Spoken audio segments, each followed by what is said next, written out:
स्थानिक स्वराज्य संस्थेच्या निवडणुकीबाबत कोर्टाने दिलेल्या निर्णयानंतर राजकीय हालचालींना वेग येणे साहजिकच आहे. आता जामनेरच्या नगरपालिकेबद्दल बोलूया.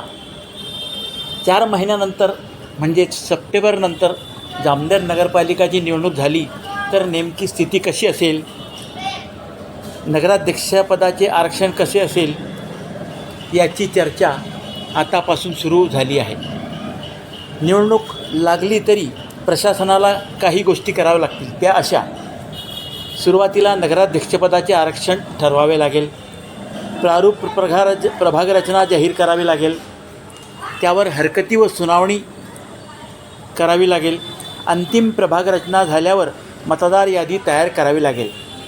या प्रशासकीय बाबी असल्या तरी याला निवडणूक प्रक्रियेत मोठा महत्त्वाचा स्थान असते.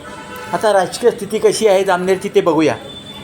जामनेर शहराची राजकीय स्थिती म्हणजे भारतीय जनता पक्ष भरभक्कम स्थितीत उभा आहे. महायुती असली तरी भाजप घटक पक्षांना विचारेलच अशी स्थिती नाही, कारण भाजप स्वतः स्वबळावर निवडणूक जिंकू शकतो अशी आज स्थिती आहे. गेल्या निवडणुकीचा अनुभव बघता भाजप संपूर्ण बहुमत मिळेल असेच दावा त्यांचे पदाधिकारी करीत आहेत. ही झाली सत्ताधारी भाजपची स्थिती. विरोधकांची स्थिती काय आहे याकडेही नजर टाकूया. राष्ट्रवादी शरद पवार पक्ष सध्या तरी जामनेर तालुक्यात व जामनेर शहरात भक्कम विरोधक म्हणून सिद्ध झाला आहे. या पक्षाला शहरात माजी नगराध्यक्ष राजू बोहरा आणि माजी उपनगराध्यक्ष जावेद मुल्लाजी यांचा एक चेहरा म्हणून समोर आला आहे. काँग्रेसकडे माजी नगराध्यक्ष पारस ललवाणी हे नेतृत्व उभे राहू शकते. नगरपालिका निवडणुकीत महाविकास आघाडी एकत्रितपणे लढली तर काय होऊ शकते याचाही विचार केला पाहिजे. राष्ट्रवादी, काँग्रेस आणि त्यांच्या मित्रपक्षांनी एकत्रितपणे निवडणूक लढवली तर त्यांना मतदारांचा प्रतिसाद मिळू शकतो अशी आजची स्थिती आहे. अल्पसंख्याक समाज ज्यांच्याकडे झुकेल त्या पक्षाला निवडणुकीत चांगले यश मिळू शकते अशी आज स्थिती आहे.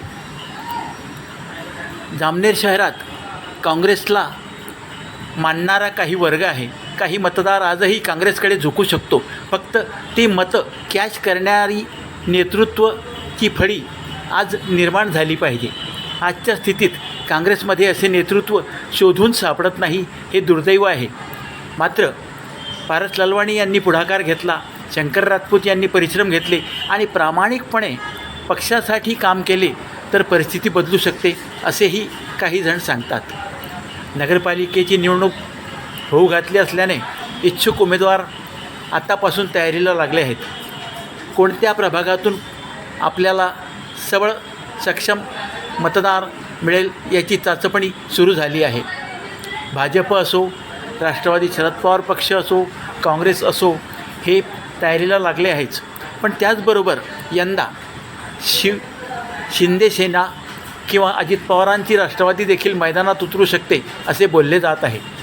आता शेवटी मतदारांवर आहे, मतदार कोणाला कौल देतात.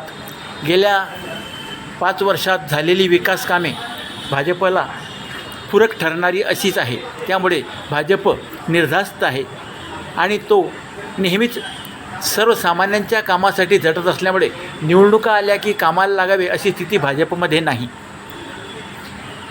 राष्ट्रवादी शरदचंद्र पवार पक्षाने थोडी मेहनत घ्यावी लागेल इतकेच.